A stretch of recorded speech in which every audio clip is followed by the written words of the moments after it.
Bonjour à tous, je suis Francis Duperron et c'est mon plaisir de vous accueillir dans cette série de capsules de formation consacrée à la compréhension et à la préservation de nos écosystèmes aquatiques. Dans cette capsule, nous allons aborder les eaux usées, un élément central de notre environnement.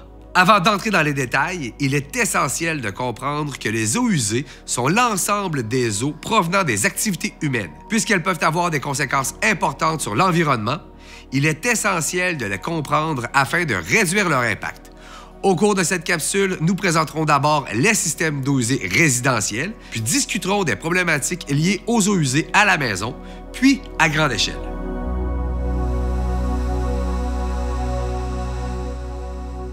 Les eaux usées, c'est l'ensemble des eaux provenant des activités humaines, qu'elles soient d'origine domestique, industrielle ou agricole. Ces eaux contiennent diverses substances telles que des résidus organiques, des produits chimiques et des contaminants, les rendant impropres à la consommation. À la maison, chacun des drains récolte des eaux usées, que ce soit la douche, l'évier de cuisine ou la toilette. Il existe deux grandes manières de traiter les eaux usées, les réseaux d'assainissement collectif et les installations septiques autonomes.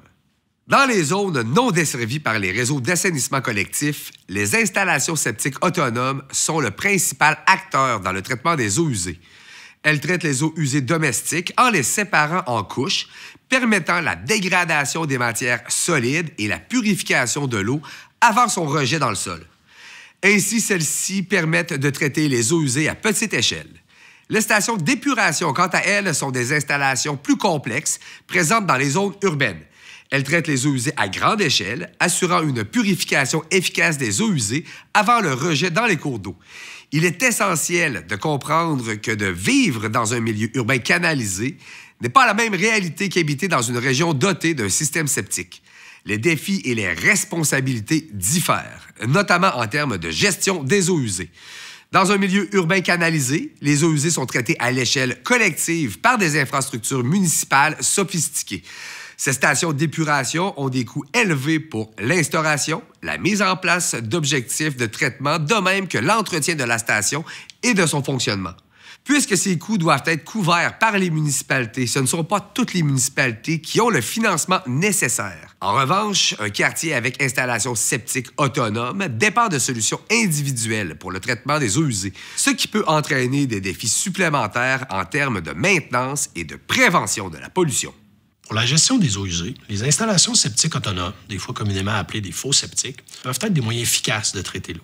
Par contre, pour arriver à ça, il faut vraiment qu'elles soient bien entretenues et suivies méticuleusement. Il s'agit qu'on ait une petite fuite ou autre, un dysfonctionnement de l'équipement, et rapidement, on va avoir un rejet dans le milieu. Donc, on va contaminer notre sol, on va contaminer aussi les eaux souterraines. C'est important de les mettre en contexte, les eaux souterraines, parce qu'il ne faut pas oublier que les habitations qui ont des installations septiques autonomes sont également, bien souvent en tout cas, desservies en approvisionnement par eau souterraine, souvent locale.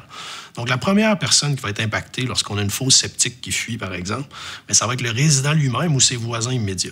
D'où l'importance d'entretenir puis de faire un bon suivi de ces installations septiques autonomes. L'âge vient aussi en jeu. Après un certain nombre d'années, on peut des fois qualifier certaines installations, même si elles fonctionnent correctement, de désuètes, parce que les technologies se sont améliorées au fil des années. On peut donner un exemple très facile avec le phosphore.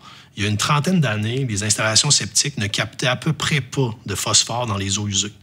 Alors qu'aujourd'hui, les installations septiques sont beaucoup plus performantes à ce niveau-là, puis ils vont réussir à capter un bon pourcentage.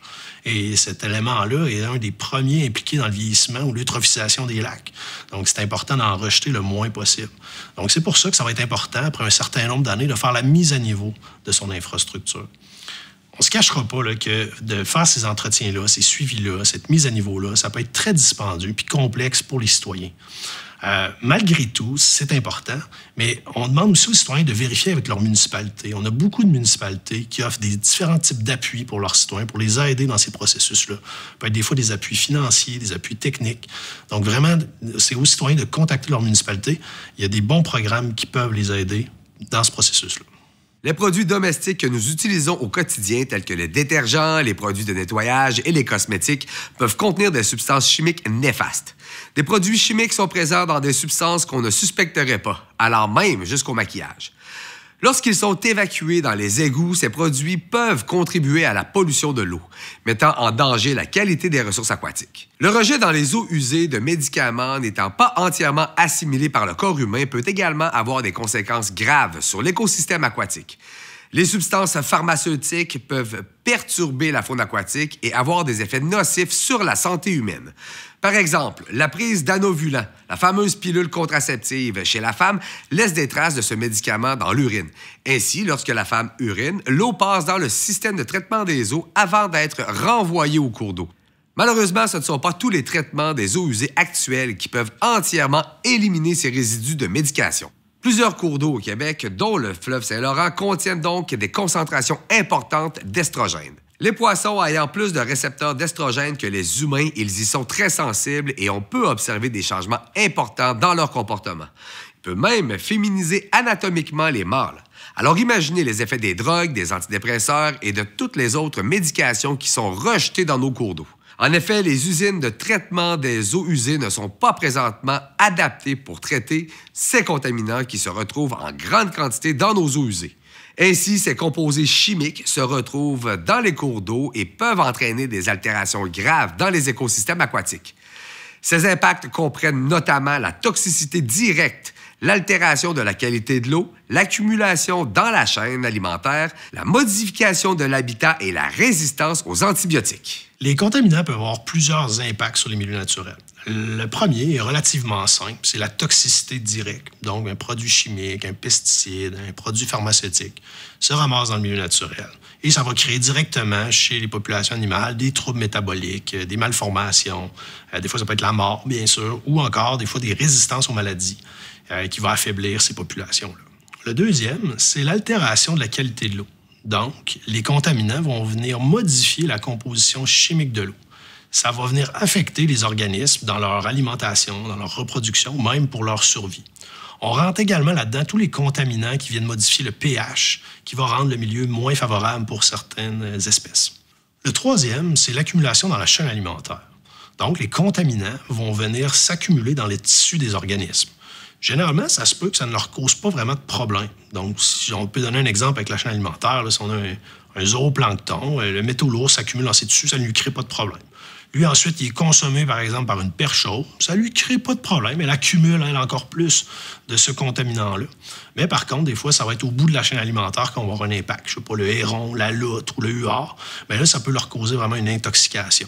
Et une chaîne alimentaire, c'est un équilibre. Donc, si on vient débalancer, si par exemple le prédateur n'est plus là, bien souvent, on va débalancer complètement notre écosystème. Quatrième, c'est la modification de l'habitat. Dans ce cas-là, le contaminant vient altérer l'habitat et ça peut affecter différents éléments. Par exemple, on pourrait avoir une forte croissance de plantes, on pourrait avoir le fond marin qui est modifié et souvent, ça va venir affecter la qualité de reproduction pour les organismes ou encore on peut baisser la diversité des espèces qu'on va y trouver ou même des fois l'abondance. Le cinquième est un peu plus particulier, c'est la résistance aux antibiotiques. Donc, les médicaments sont souvent très peu captés par le traitement des eaux et se retrouvent dans les milieux naturels. Et donc là, les bactéries qu'on retrouve naturellement dans un milieu vont devenir plus résistantes aux antibiotiques. Puis ça peut revenir affecter la santé humaine lorsqu'on est contaminé par ces bactéries-là. Au final, ce qu'il faut comprendre, c'est que les contaminants, souvent, vont avoir plus d'un impact. Donc, ça va être vraiment une interaction entre ces différents impacts-là qui vont sévir sur les milieux naturels. Il est également important de rappeler que les toilettes ne sont pas des poubelles. Jeter des objets tels que des lingettes pour bébé, la peinture, des tampons, serviettes hygiéniques et même des restes de nourriture dans les toilettes ou autres drains peut entraîner des obstructions et des problèmes de traitement des eaux usées et laisser des traces de contaminants chimiques dans les eaux. Finalement, la consommation responsable de l'eau à la maison est cruciale pour réduire la charge sur les systèmes d'assainissement. Des gestes simples tels que l'installation de minuteurs de douche et la réparation rapide des fuites contribuent à une utilisation durable de l'eau. Les systèmes de traitement d'eau usée ont des capacités limitées, c'est-à-dire qu'ils ont une limite de volume d'eau qu'ils peuvent supporter et traiter. Lorsque ces capacités sont dépassées, il peut y avoir des conséquences. Les débordements d'égouts sont des événements indésirables qui peuvent entraîner le reflux d'égouts dans certaines maisons, rues ou quartiers. Ces événements se produisent souvent lors de fortes pluies, lorsque les systèmes d'assainissement sont submergés, tout comme un verre d'eau qu'on aurait trop rempli. Les fortes pluies apportent trop d'eau au système d'assainissement et on voit alors les égouts déborder. Non seulement les débordements d'égouts apportent un inconfort aux résidents par les odeurs et par la vision des eaux usées, mais ils comportent des risques environnementaux et de santé humaine importants. Les déversoirs d'orage, aussi appelés déversoirs d'égouts pluvial ou déversoirs d'orage combinés, sont des infrastructures conçues pour prévenir les inondations en relâchant temporairement l'excès d'eau de pluie ou usée dans les systèmes d'assainissement. On trouve notamment des déversoirs dans les réseaux d'égouts de Montréal. Lorsqu'il pleut abondamment, les égouts peuvent rapidement se remplir d'eau de pluie. Pour éviter la surcharge des systèmes d'assainissement et les dégâts potentiels, les déversoirs d'orage sont conçus pour libérer l'excès d'eau de pluie directement dans les cours d'eau, les rivières ou les océans. Cela se fait par le biais de valves ou d'autres mécanismes qui s'ouvrent automatiquement lorsque la capacité des égouts atteint un niveau critique. Cependant, puisque c'est de l'eau qui n'est pas traitée qui est relâchée, c'est une vague de polluants tels que les huiles de rue, les débris, les résidus chimiques provenant des routes et parfois même des eaux usées domestiques non traitées qui se retrouvent dans les cours d'eau. Tout ce qui sort de votre maison par les drains sont alors directement acheminés dans le fleuve Saint-Laurent. Ces événements ont des conséquences importantes sur l'environnement et se produisent simplement en ouvrant une valve. Résumons brièvement les points clés que nous avons abordés aujourd'hui dans cette formation sur les eaux usées. Nous avons d'abord défini et pris connaissance des deux grandes manières de traiter les eaux usées, soit les réseaux d'assainissement collectif et les installations septiques autonomes, de même que leurs avantages et inconvénients respectifs.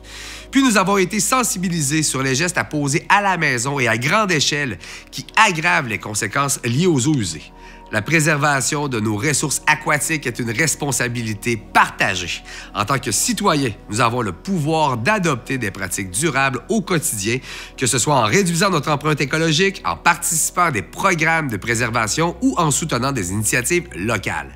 Chaque geste compte. Pour approfondir vos connaissances, consultez les ressources recommandées dans la description de cette vidéo. Les lectures des organisations spécialisées et des programmes de sensibilisation peuvent vous aider à devenir un défenseur informé de la préservation de nos écosystèmes aquatiques.